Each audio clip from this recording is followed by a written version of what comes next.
Good afternoon. We will be discussing today chapters 11 and 12 of Cody. Chapter 11 is talking about expressing health through lifestyle patterns. During the last decade, nursing as well as other health disciplines have realized that there are more limitations of medical and technological approaches for improving the quality of life and health in the world's population.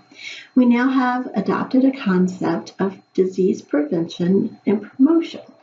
Hence, as nurses, we know about the Healthy People Goals for 2020.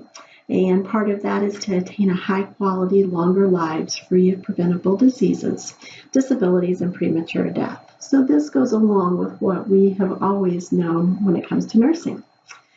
However, in the last 2 decades, there's been a significant conceptual shift in viewing people as a unified whole and possessing integrity and manifesting characteristics that are more than and different from the sum of their parts. What comes to mind is when we talk about like mind, body, and spirit that we have known in nursing, and this is looking at it a little bit differently than that. When looking at how individuals experience health and the meaning that they give to it, have a variety of views by different researchers and theorists. Tripp and Rimmer have a couple different suggestions, one of them being the etic perspective.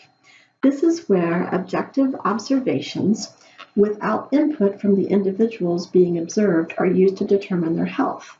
Personally, I think as a nurse, this would be very difficult because when we plan care for our patients, we want our patients to be involved.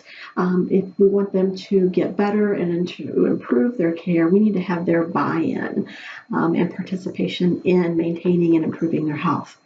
The other perspective is the emic, and that is the meaning of health to individuals within their particular culture is ascertained.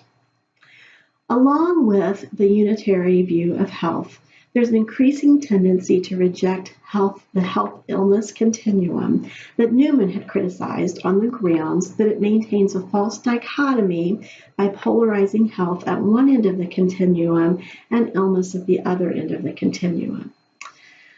When we look at patterns of health, there is no single universal pattern that all human beings share. Health represents many alternative realities, and only individuals can reveal the hidden meaning that they create for health.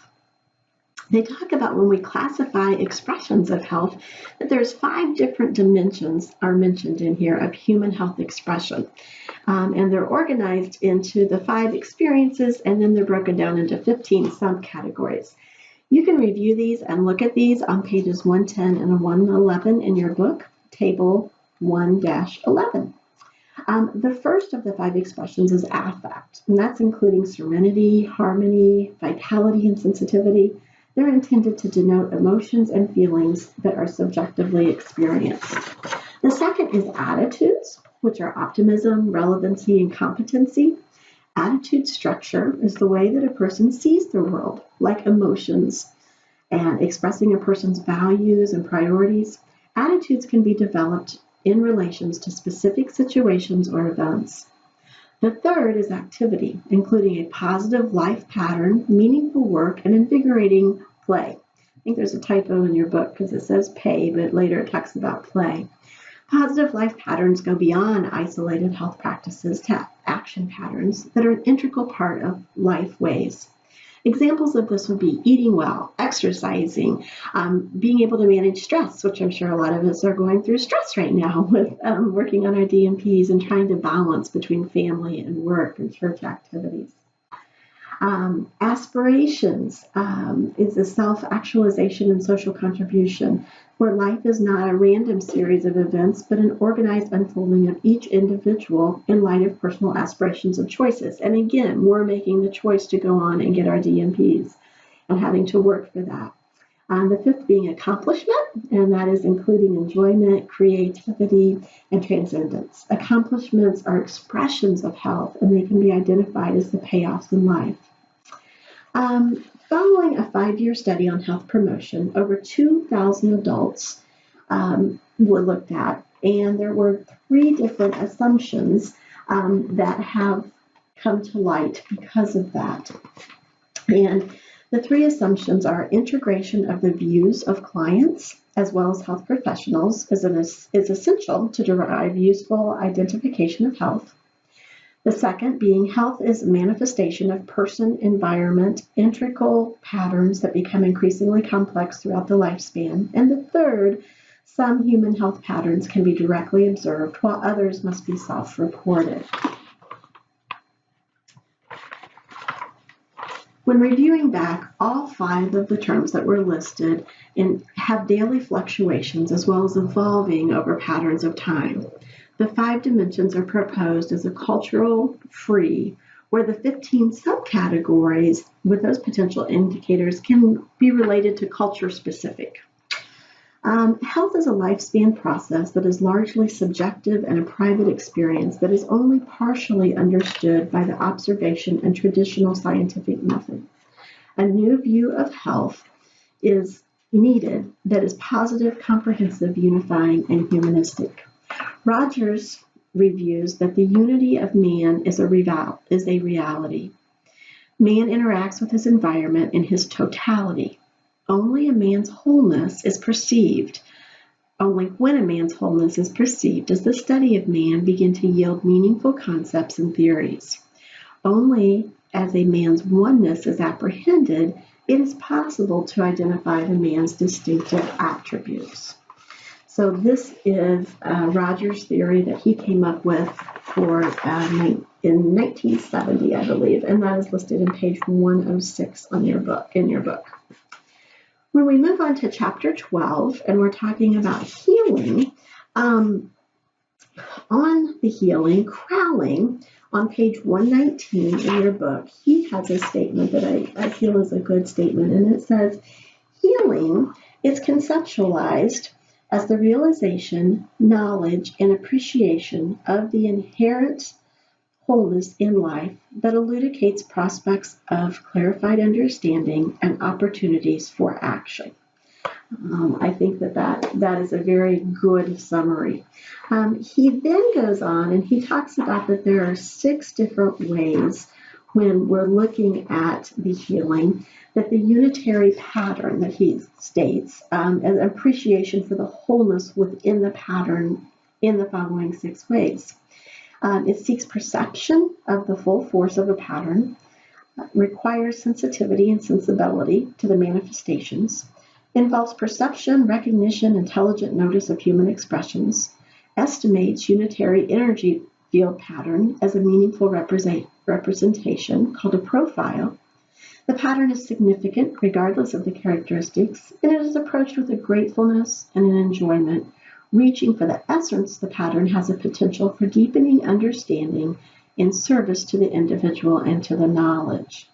A couple other statements that are made in your book is in the practice of healing, the focus is on establishing, achieving, or regaining a sense of cohesion among the parts.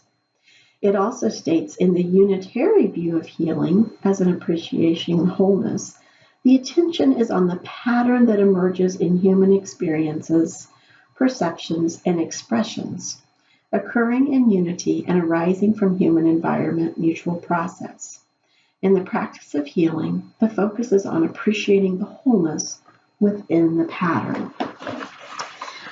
I went on then and read where it talks about a case of healing and appreciating wholeness. And in that example that he has come up with, he includes experiences, perceptions, and expressions.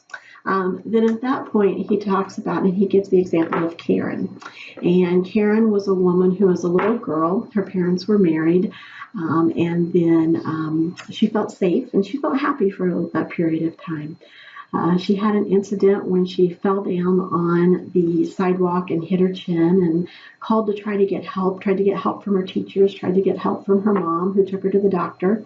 And the doctor basically drew a smiley face on her with some medication and laughed at her, as well as her mom. And Karen's life continued to kind of go downhill in some ways from that sense on. Her mom ended up dying, which she never knew why. Then her dad remarried, and she felt more and more distant from her father.